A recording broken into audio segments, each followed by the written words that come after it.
It's 5 p.m. on a Thursday, which means you are at the bar with me, Inez Stepman of Independent Women's Forum, and my colleague, Jennifer Braceras of the Independent Women's Law Center. So welcome to our bi-weekly virtual happy hour conversation about issues at the intersection of law, politics, and culture. Today, one of the issues that we're discussing, or the issue we're going to be primarily discussing, is the influence, the institutional influence of wokeism, of that ideology on the legal system, not just up through the law schools, into the ABA, into the judiciary itself.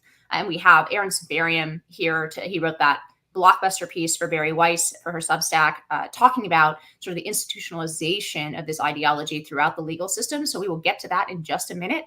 But first, Jennifer, can you tell us a little bit about the Women's Bill of Rights that IWF launched today? Sure, yeah. IWF and actually Independent Women's Voice, our C4 arm, along with Independent Women's Law Center, put out today a very short Women's Bill of Rights that aims to just really simply define basic terms that seem to need defining these days.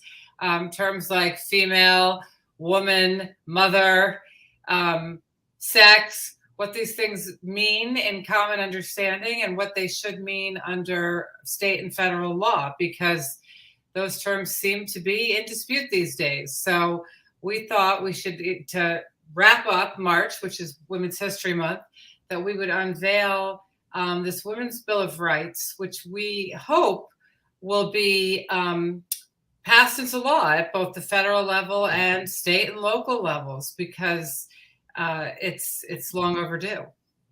Yeah, and one of the reasons this is so important, and apologies, I used IWF instead of B. This is definitely an IWV product, C4 and C3 distinctions. But,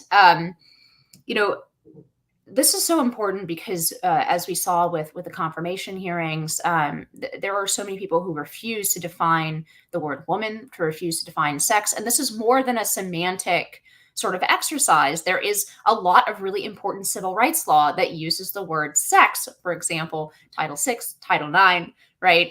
These are really important federal civil rights statutes that depend on what the definition of sex is. And in fact, we are anticipating that for Title IX, the Biden administration will put out shortly, we'll put out regs, and we'll talk about it when it happens, but we'll put out regs essentially defining sex as including gender identity. Now, that's a massive shift in the federal law and a transformation of our civil rights law. So this is not an empty sort of statement when it comes to the Women's Bill of Rights. This is actually really, really critical for how our civil rights law operates and how we understand, for example, bans against discrimination on the basis of sex. Yeah, and it's really important to the Women's Bill of Rights is important to even begin to have these conversations, right? So we deliberately crafted it as something that hopefully anybody could sign on to, whether you're a Democrat or a Republican or, a liberal or conservative. The Women's Bill of Rights doesn't say, for example, that a state or local government or that the federal government couldn't protect gender identity under civil rights law. It simply requires them to do that separately, not sort of secretly through the back door by redefining what current law already says, by redefining the term sex. So, conceivably, I mean, you and I have talked about this so many times, whether it's about the Equality Act or the Equal Rights Amendment or the Title IX regulations, these definitions matter. And conceivably, this is something, I look at this and I say, this is something that even somebody who favors the Equal Rights Amendment, for example, could sign on to, right? Because the Equal Rights Amendment prohibits discrimination on the basis of sex. Well, what does that mean? Part of our objections to it is that it's not clear what it means, but we have other objections to the ERA too, like we don't think that every sector of life should be fully integrated, right? We don't, in terms of sex, we don't think that men and women should have to share bathrooms and dorm rooms and all that stuff. But conceivably, somebody could say, well, I'm for the ERA, but I want to define sex as biological. And so we're hoping that people across party lines will sign on to it. We actually wrote it with a radical feminist group, Wolf, that we've worked with on other things. And a lot of our partners from Wolf have been on at the bar, and we've worked with them in the past. We've actually, I think this really has brought together different sides of various questions. Yeah, I know I'm surprised, right? As an avowed anti-feminist, that I am suddenly fighting alongside feminists, but a very small, I will point out, a small minority of feminists. Most of academic feminism is all on board with redefining the meaning of sex and with biological males and women's spaces, which is in itself shocking. I think it's funny because I was at a meeting about this with a British feminist named Kelly Jean. She goes by Posey Parker online was her screen name, but she's a British feminist. And Kara Dansky, who's a radical feminist, a woman from Concerned Women for America, who's from a conservative Christian women's group, and me, and I sort of consider myself a conservative feminist, right? So we have all aspects of the spectrum there, standing shoulder to shoulder, no daylight between us on this issue, right? I mean, and we couldn't disagree more on other issues like taxes and foreign policy and all sorts of other things. But on this, we're shoulder to shoulder. So we hope it's something that will bring people together. If you're interested in learning more about the Women's Bill of Rights, you can go to iwv.org. You can read it. You can sign it as a petition, lend your name to the effort. You can see some of the people who have endorsed the effort, and hopefully it'll get some traction. And we just dropped that link in the Facebook. If you're watching on Facebook Live, there's the link down there at iwv/campaign/Women's Bill of Rights. So go ahead and check that out. Please help us circulate that. I think it's really important that people, especially elected officials, be put on the spot and ask the same question that the Supreme Court nominee was, right? What is a woman? How are you going to define sex in federal law? Because these are not academic. These are not like sort of side questions. These have really tangible consequences for women and girls. And we're really seeing that around the country. But now we want to switch gears a little bit. We want to bring on Aaron Sibarium. He's over at the Free Beacon, and he has written just this absolutely blockbuster, well-reported piece over at Bari Weiss's Substack, Common Sense, where he just goes through all kinds of levels of the legal system, and he shows how this ideology, we can broadly call it wokeness. I really haven't found a better word, even though that word kind of annoys me, not for the reasons that it annoys some people. I don't think it's offensive or anything like that. I just think it's somewhat imprecise and vague. But nevertheless, I haven't found a better one, so we're going with wokeness. It's also a leftist word, right? Its origins were leftist. They as soon as those words get used against them. As soon as they get nailed down on something, that word becomes a persona non grata on the left, and it becomes an insult. But yeah, exactly. Aaron, can you maybe talk us through like the basic argument of this piece that you published with Bari, and where you see the influence of this ideology, like in what sort of levels of the legal system you see it making headway? Sure. Thank you, first of all, for having me. I would say the argument really in like 2 sentences is everyone thought those crazy college kids would grow out of it. They didn't, and now they're about to control the legal system. And to expand on that a little more, a lot of the convulsions that we saw circa 2013 to 2015 on undergraduate college campuses have now since reached law schools, and not just a few law schools like Yale. It's reached all the law schools, and it's not just a few kids. It's the administrators, it's the professors, it's the entire academic apparatus, administrative apparatus at least. And now those graduates of law schools are starting to populate and change the character of the legal system. So, I would actually, I loved your piece, by the way, but I would take a step back in time further and say that I mean, we didn't call it wokeness then, but when I was in law school in the early to mid 90s, at least at certain elite law schools, there was a very strong current of this happening. Yes. And a lot of those people who graduated law school, in between 1990 two in 1997, for example, are now at the highest levels of power, right? They are Supreme Court nominees. They were, Barack Obama was president of the United States. He was one of them who graduated law school during that time. They are, deputy assistant secretaries of blah, blah, blah. They are cabinet secretaries. They are federal judges. So it's not just that it's coming, they're there. And, I think what you're seeing is a bigger wave of it. There was more of a trickle when I was there. Yes. I would also add that I think a lot of the radical kind of feminism and gender stuff, I think, leaked out and became a little more mainstream in some ways before some of the crazy race stuff. I'm thinking of Catherine McKinnon and how she sort of influenced, hostile environment, civil rights law, workplace environment stuff, and other things like, on Me Too like questions, there was a lot of hypersensitivity around gender and sex in the 90s that did effectively get written into law.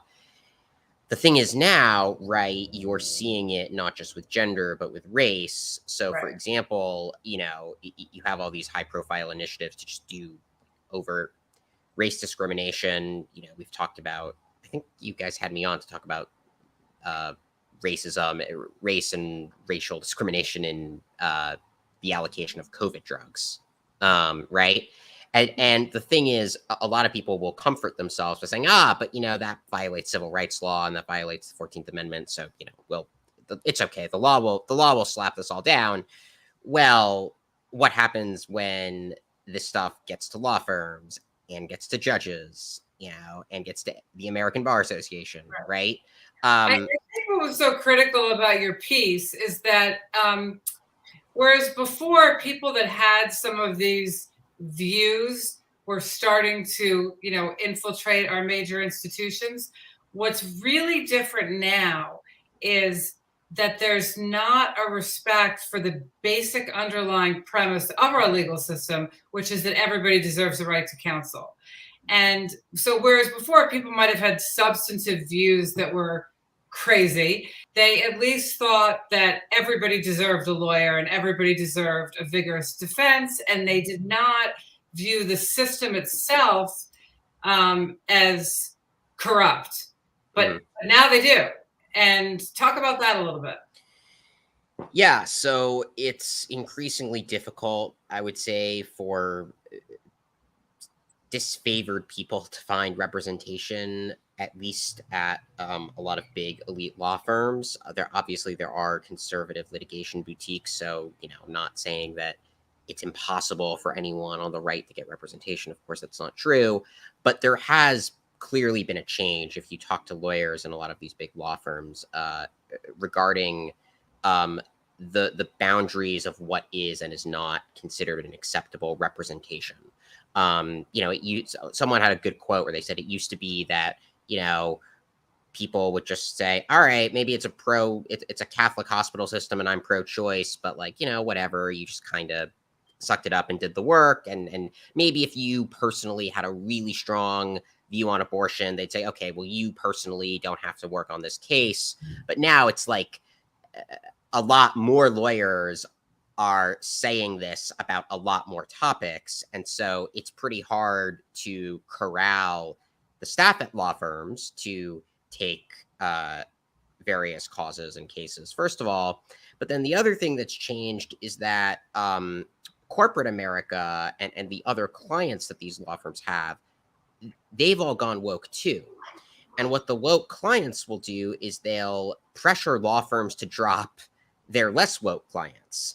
And that's, pressure with a fair bit of teeth, because, if say Coca-Cola says, well, we don't like that you're representing such and such Trump person or Harvey Weinstein or whatever, maybe we'll go to this other law firm. Well, you're in kind of a bind because Coca-Cola is a big client. You don't want to lose their business. So both from within, as sort of the legal profession changes and law schools turn out more and more, ideologues, and then from without, as just the broader culture has been captured by this, which then trickles down into sort of economic pressures, you have this sort of pincer that has made it materially more difficult for law firms to represent controversial clients. So there are two examples of this, Yeah. of exactly what you're talking about that I've personally witnessed. One is here in Boston. The law firm that I used to work for represented Catholic Charities, and Catholic Charities is a major social service organization in this town and in the country.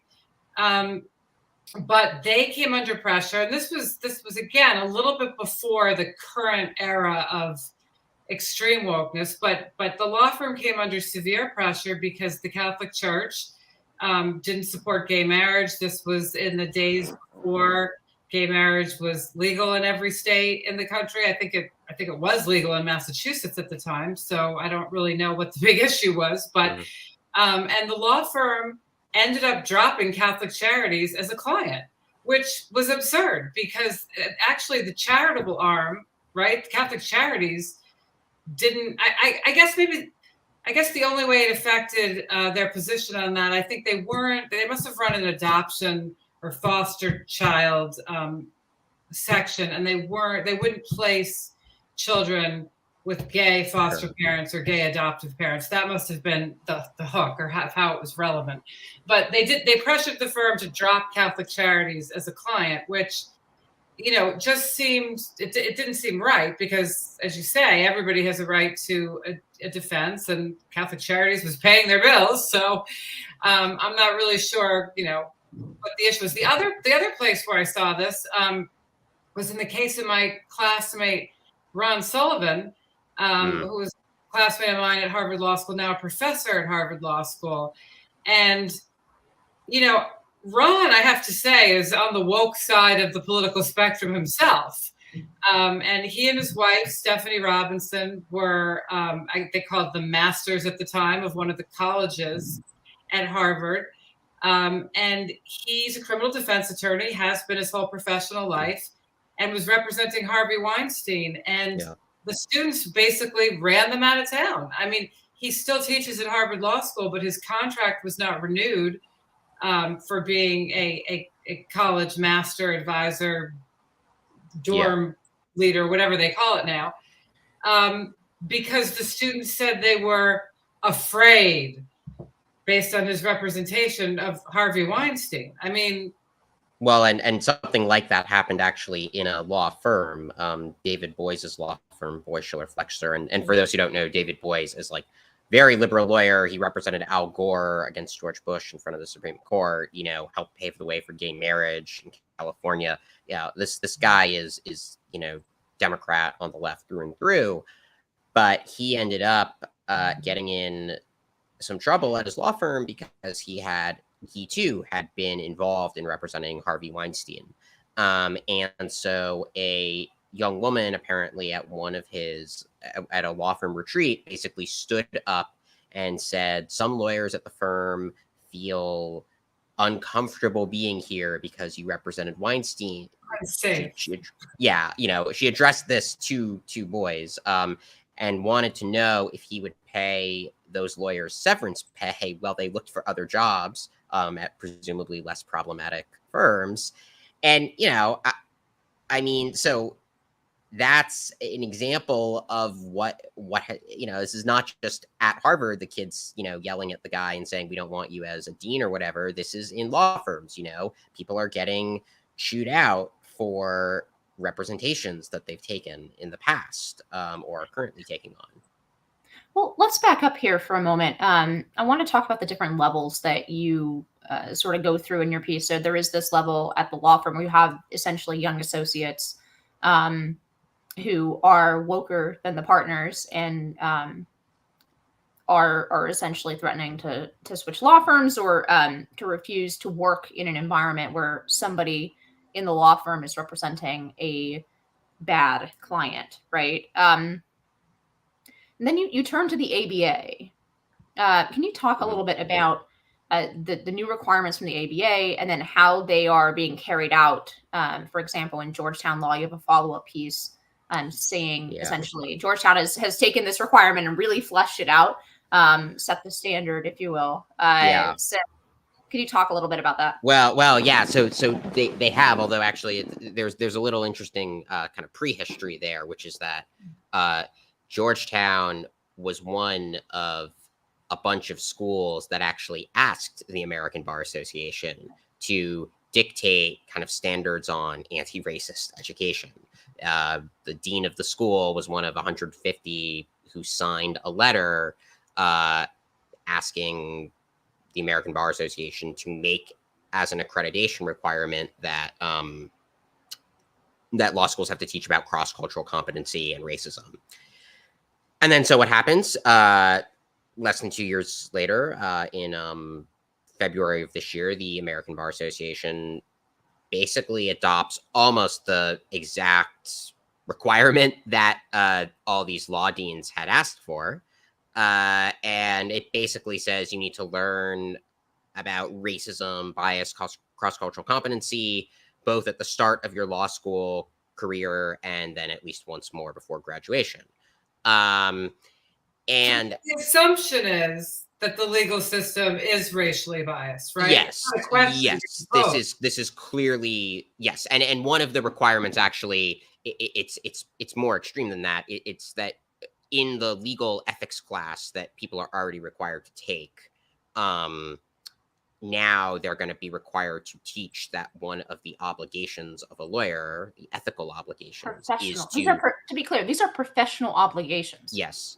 These are not like, because I think people outside of the law, whatever community of people who have either been to law school or practice law, like these are not like suggestions about how to be a good person. These are ethical obligations that are assumed as professional obligations that you have to, understand and uphold in order to keep your license to practice. Yes, and so one of those is going to be that you have to learn is that lawyers have an obligation to rectify racism in the law. So that's going to be like mandatory to teach in every mandatory legal ethics class. Except the problem is they define racism in a way that isn't necessarily the way, I don't know, even average liberal people would define racism, right? Because they define racism based on statistical impact.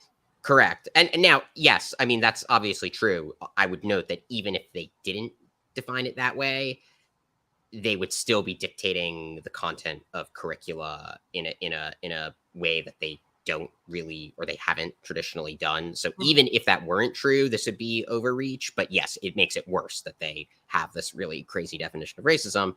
But so yeah, how does that manifest? Well, even before the requirement became official, a lot of schools started basically not just doing like a couple orientations, seminars on racism, but like making kids take entire classes on, I mean, maybe they may not call it critical race theory, but that's actually what it is. It's sort of assessing the ways in which ostensibly neutral laws actually perpetuate and embed racial inequality. That's Georgetown is probably the most prominent to adopt a requirement like that. All kids are going to need to take an elective class that's been certified by the Associate Dean of Equity and Inclusion to focus on the importance of questioning the law's neutrality and its differential effects on subordinated groups. So it's not even like you have a choice, right? So So every kid will have to take a class that that the DEI person has colleges. A lot of colleges have diversity requirements. Like you have to take some class about something that's outside the the first world. Like if you're a history major, you have to take the history of something, whether it's South America or Africa. When I was an undergrad, I took a East Asian art class, right? Right. But this is much more choosing from a menu or a catalog. Right. No, this is a lot more overtly ideological. I mean, the premise of the class has to be that questioning, racism is or questioning neutrality, the law's neutrality is important, and that there is sort of this racism that's built into everything. And also though, the other thing that in some ways this is even worse is they're trying to integrate this idea into every mandatory first year law class. So property law will be kind of taught from this perspective. And eventually the goal is for like every class I mean, they phrase it like, well, they'll incorporate this theme, but we all kind of know what that means, given that it's already a liberal school. It's that every class will presumably teach this as gospel, or at least is very close to it. And that's a big infringement on academic freedom for the professors. I mean, what if the professors don't want to teach a critical race theory? Well, yeah, I mean, and I would imagine those ones, to the extent they exist, will find ways of saying that they fulfilled the requirement without, maybe being quite as insane about it. But yeah, no, I mean, they'll assign one law review article from Derek Bell on, right. How contracts law is racist, and check the box and call it a day. Yeah, but some professors are going way beyond that. So, for example, I have these slides in my article from a first-year property class at Georgetown, where it asserts that that modern property law was birthed in slavery and the dispossession of Native Americans, rather than say, British common law, like court cases that are traditional in first-year law property class, right? That is different. That is not the narrative that's traditionally been taught in law schools. And, then you have she's literally quoting sort of pop anti-racist authors and asking students to apply their definition of cultural appropriation to intellectual property law. So this is not being done in a neutral way. And then there's course syllabi, where on the syllabi it says that an objective of the course is to gain an appreciation for how, racism is integral to our concept of public safety, or things like that, where if you read it closely, the actual premise of the syllabus is that racism is encoded into some kind of legal institution. It's not just that they include a big section debating the extent to which racism shapes criminal justice policy, which would be pretty reasonable to include, but that it does is just assumed from the outset in the class. So yeah. Let me ask you this: are there any deans or professors at prominent law schools that are vocally objecting to these new accreditation requirements or pushing back? I think that not everyone signed the letter asking the ABA to implement these requirements. I could be wrong, but if I recall correctly, Cornell and one or two other places that you've heard of did not sign it. Now, that's not really the same as actively pushing back, but it's, at least not actively putting your name on it. It strikes me that we are already deep into the rabbit hole if we're looking for the absence of names. Yes. No, but and to be clear, there's only 200 or so law schools in the country. So, and it was actually more than 150. So you are talking about the vast, vast majority of deans, and so maybe Cornell was absent. I'm just surprised there's not, a George Mason or maybe George Mason, maybe law school. George Mason might be absent, but I mean that's one school, and there were actually 9 very well credentialed Yale professors, including a couple who were former deans via law school. Mm-hmm. Who did sign a statement saying these standards are a bad idea, you shouldn't do them, because these are old-fashioned liberals who believe in academic freedom. But to no avail, right? The American Bar Association, this was not a close vote. This was there were maybe 30, 40 dissenting votes at most, and then 300 something, in support of this. So yeah, this is not close. And of course, we don't need to go too far into this unless you want to, but at some schools where there have been kind of FedSoc events that are shouted down, say UC Hastings, where Ilya Shapiro got shouted down, you did see the dean send out a pretty good statement, saying this is not okay, you can't shout down people you don't like. And then the dean of UC Berkeley Law, after that, and after the Yale Law School thing, recently wrote an op-ed in the Washington Post basically saying the same thing, that this is unacceptable and kids who do this should be subject to discipline. The dean of BC law did. BC law, yeah. So there's been a little pushback, but you know, right. So I don't know. Like none of these kids have been disciplined to my knowledge, and at Yale they certainly haven't been. And you know, let's talk into this really quickly, because one of the most substantial pushbacks that actually did happen, right, happened within the judiciary.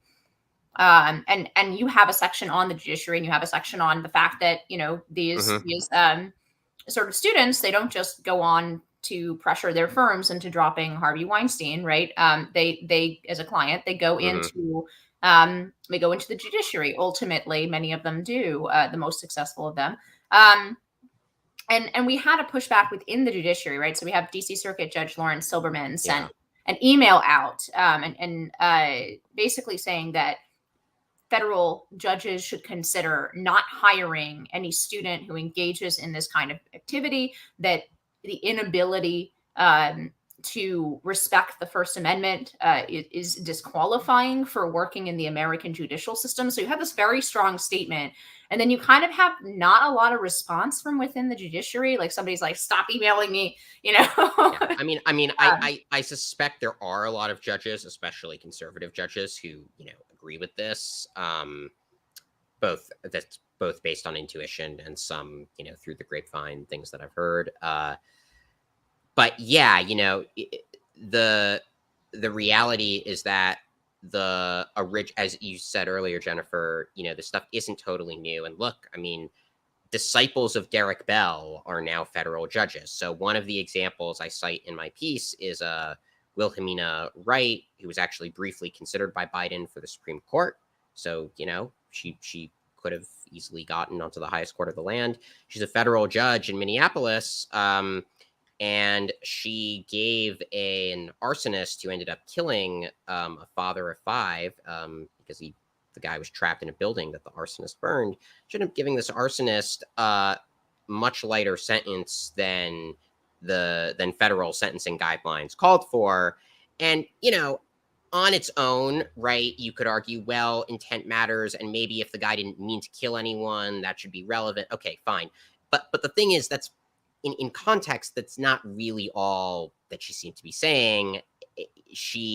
The prosecution itself was like, well, he really believed he was engaging in the language of the unheard, you know, and he was protesting for racial justice, even though he got carried away.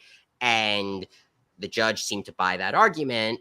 And so one strongly suspects, given the circumstances of that case, that the fact that the guy was protesting for BLM, I mean, really rioting, but because he was aligned with BLM, seems to have gotten a lighter sentence than he would have otherwise. I mean, the useful counterfactual is, suppose he did the exact same thing, but he did it to an abortion clinic. And he didn't mean to kill anyone, you know, but he just really believed that he was standing up for the unborn. Yeah, no, I mean, this judge, we all know that this judge would not have lowered the sentence to the degree that she did. I mean, we all know that. What you're talking about now is the death of the neutral application of the law, which is a you know, bedrock principle of living in a free country, and furthermore of a principle that allows people with wildly differing views in the United States to live alongside each other as citizens, right? This appeal to the idea that, you know, we're all equal in the eyes of the law, and we can all, you know, have our day in court, get our due process, be judged equally, not without regard to sort of political alignment or anything outside of the facts of the case and the law. Like this is really fundamental and scary, because once people stop trusting in the rule of law, I mean, I don't know if you guys are. I'm probably a bigger fan of the Western genre than either one of you guys, but you know. When the rule of law collapses, you have the rule of the gun, or you have essentially the rule of capricious men, right? Capricious elites that decide what is right and wrong in any individual instance, and that can be based on whether you're in favor or out of favor with the powers that be. Right. I mean, and I would note that this impulse in Wright's jurisprudence goes back to when she was a student in at Harvard Law School, which she took a class with Derek Bell, the founder of critical race theory. And we know that because Derek Bell published a paper in which he included student reading responses from the class, and hers are some of the responses. And in one of them, she says something about how like neutral doctrines of American property law, are basically, she says something like they're every bit as damaging as overt racial supremacy. I mean, yeah, it's not subtle. And that's that. And she was saying that back in like the 80s. And then, there's a case about the destruction of property that results in the destruction of life. And, just so happens that she seems to kind of put her thumbs on the scale, right? In a way that goes beyond what the law or sentencing guidelines, dictates. Yeah. Can I ask you a hopeful, or at least something that would lead to a clash or a serious pushback, right? Yeah. These schools' elite status is ultimately not only dependent on whether, sort of private law firms will hire their grads for a lot of money. It's also dependent on, for example, something like clerkships or, arguing in appellate court or arguing before the Supreme Court. Now, that's a relatively small slice of law, but it's still very important for prestige, right? When you were talking about, what's his name, Boyce, before, Yeah. one of the first things that is on his resume is the fact that he argued Bush v. Gore, right? These are important prestige, sort of elements or points in individual lawyers' favor and at the firm. Like if you can have a bunch of Supreme Court clerks, right, in your firm, like you can command a higher price. At what point does this come into direct clash with the judiciary that even with everything you just said about some of these sort of cultural revolutionaries making it all the way to the bench is now, especially after Donald Trump's term, is now like at least, has a strong presence of conservatives and people who find this kind of stuff, pernicious. So at what point does it necessitate an alternative pipeline of credentials, right? Like at what point does a conservative judge, say on the DC circuit, just stop looking to Yale and Harvard for clerks? Well, so I would love it if they would do something like that. And I do think that if the judges apply pressure, that may move the needle a bit. But the reason I'm not super optimistic about that is, what I think a lot of the judges understandably think, the conservative ones, is, well, we're only really hiring the FedSoc kids from Yale anyway, and they're not doing this crazy stuff. And it would be sort of unfair to punish those kids, right, for the sins of their classmates. But then the rest of the kids, maybe some of the judges are old-fashioned liberals and don't approve of the behavior, but probably a lot of them, either they're woke or they may just like not feel strongly enough or care enough. And so I think in order for this to really work, you'd have to have a lot of judges essentially commit to a kind of collective punishment of Yale. Well, frankly, there's no guarantee that the kids you're hiring from BU Law School or Wayne State Law School aren't going to be equally as woke. I mean, the rot is so deep. Yeah, that's true. I mean, so I don't think it needs to be collective punishment in that sense. Like you're going to have kids who go to Yale and build their credentials through FedSoc, right? But that's going to be a smaller and smaller percentage. And what I'm saying is the percentages don't line up, right? Let's say for the sake of argument, the federal judiciary is, a third, right? A third sort of woke left, a third apolitical, centrist, classical liberal, whatever. And then a third sort of conservative, concerned actively about these kinds of issues, right? It strikes me that the elite law schools are not producing enough law clerks to staff the 2/3, right? Like there's an overproduction of woke credentialed, let's say, clerks. There's a ton of them. And there's only maybe a third of the seats, if it comes to pass, so there's only maybe a third of the seats available to people with a certain kind of resume. It seems to me at some point, there has to be there will be a demand for credentialed conservative lawyers, whether that's at, in law firms that are able to say argue where the swing vote is Justice Roberts, right? Like to be able to argue to Justice Thomas, to be able to understand, because it seems to me like that these, as crazy as this sounds, it seems to me that we are looking at a future where Yale and Harvard produce maybe like 5 people between them who are actually capable of making an originalist argument to an originalist Supreme Court. At some point, that has to matter, right? Unless the left guts the court and just like it makes well, it. 70. I mean, I think the numbers maybe are a little. I mean, there's a lot more people at Harvard. Like it. I guess what I would say is between Harvard and Yale, you can basically cover the Supreme Court and probably a lot of other federal courts with like FedSoc people. I mean, I guess here's what I don't quite get. Like if you're asking whether there's going to be always going to be demand for smart conservative lawyers, yes, there will be. I mean, unless conservatives stop attending Harvard and Yale Law School. Yeah, I mean, and maybe they will. They may. I mean, it wouldn't surprise me if more conservatives now go to Harvard than Yale, given how fucked up Yale is. Pardon my French, but even there, like, the other thing I think you got to keep in mind is that Yale Law, it is still so prestigious. I mean, 20% of all law professors, law jobs in the country, I think in recent years, they've gone to Yale Law grads, so sure, like you can, it may be that if Yale goes too woke, conservatives will sort of shift away from it.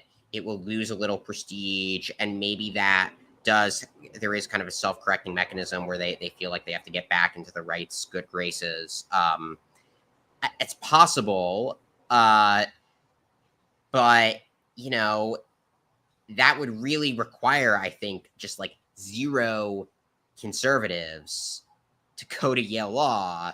And as long as there's like as many as currently go, and then they all get their like cushy clerkships with, the conservative justices on the Supreme Court, it's kind of like, well, then then Yale's clerkship numbers are fine. And like, it's not gonna, I think it's hard to move the needle unless the judges really do coordinate in a more aggressive way. That's what I'm saying, is that I do agree that it would require, I don't think it requires a total collective punishment and hiring freeze on Yale, but it requires more judges to hire like Justice Thomas, right? Yeah. I mean, that might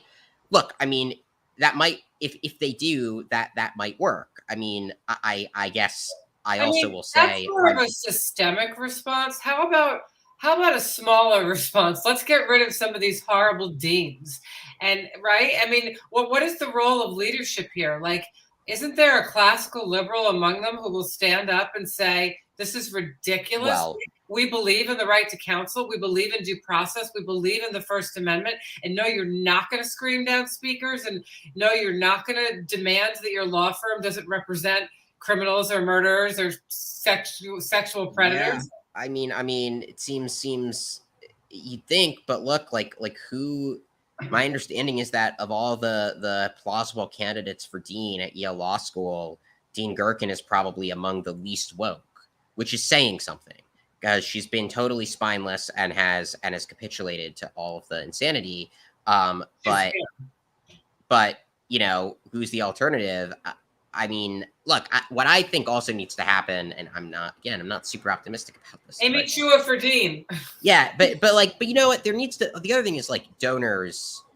This is the thing. You need like judges to basically come out and be like, we're gonna do something about this. Maybe they don't institute a hiring freeze or something, but they say we're gonna have a strong presumption against Yale law grads, and you're gonna need to prove that you're not one of these maniacs to be hired.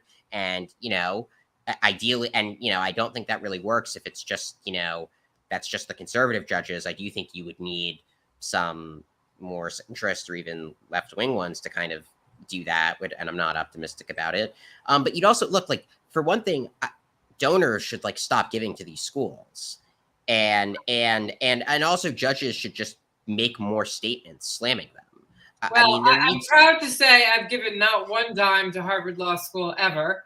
And my husband, I hope, will no longer give any money to Yale Law School. Yeah, I mean, but no, but like seriously, if you gotta, there's gotta be like a coordinated effort to make them. I mean, the other thing is, or file lawsuits. Like basically, their lives need to be made so miserable that it's in their best interest to change course. And I don't really think that we're anywhere close to applying that level of pressure. I mean, the media stuff is nice, like it makes them look bad. I do think that helps a bit, but you got to get people to say, oh, wow, these reports coming out of Yale Law School are insane. I'm going to get all my like most influential friends together and basically try to like tighten the screws until they have no choice but to submit and be less crazy. I mean, to be clear, like your reporting on this has been awesome, but it's not as if there are lots of Aaron Sibariums running around holding their feet to the fire, or that it's even getting into mainstream publications. So, yeah, I mean, a few of the stories when they have gotten into mainstream publications, that's also when the pressure has been the most acute. So, like after the Trap House scandal, when like a bunch of Washington Post columnists were writing about it, they clearly were doing damage control. But you're the one who's digging deep. We need to clone you. I have sort of a related question here before we wrap up at the end of the hour.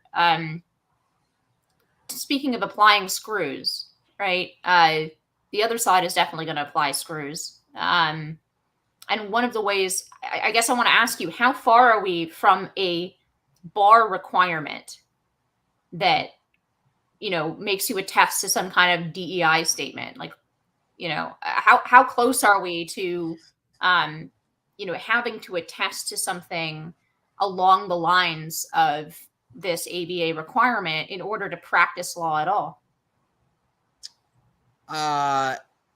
Well, fortunately, every state kind of has their own bar association, and the ABA doesn't actually really control. Right. So what I'm saying is, how close are we to you are trying to get your license to practice law. You're going to go take the bar in your state. How close are we to like New York or California? I think we're pretty close. I mean, if I'm not mistaken, Connecticut has, I don't know exactly what it is, but it has some requirement that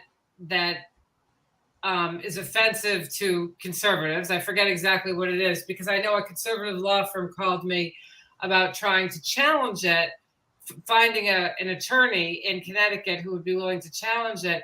And sadly, they couldn't find a single person who'd be willing to go out on a limb and do that. Even the attorneys they spoke with who were or something even easier, like CLE requirement. What's to stop them from jamming this into the CLE requirements? Like you have to take a certain number of hours of continuing, whatever that stands for, continuing learning. Yeah, legal. Credits, well, that's already happened. That's already. DEI. I think it may already. That already may be there. I think it's just at least the ones that I've looked at. They are just, yes, you absolutely can do this stuff for CLE credits, and it counts for CLE credits, but it's not the only thing that counts, right? I think it's one of these things where there are other things that nominally count, but all of those things have been so suffused with it that in practice, even things that aren't DEI, it's kind of there. That's definitely not true, because I've given a bunch of CLE credit talks.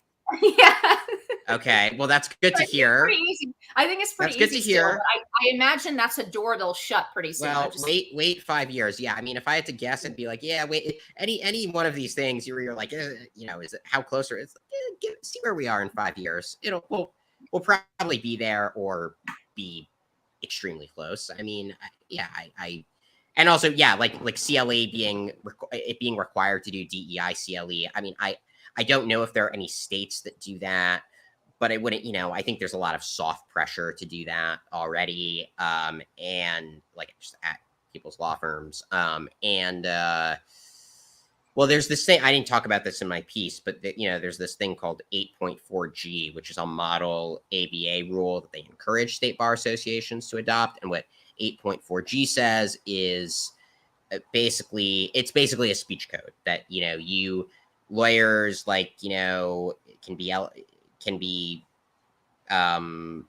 held liable for misconduct if they do anything that causes, or one could reasonably anticipate would cause, like offense or something. I mean, it's I think that the really Connecticut broadly worded. situation I referred to is exactly. Yeah. And they challenged it, I think, successfully in Pennsylvania. I believe there's someone litigating it over there.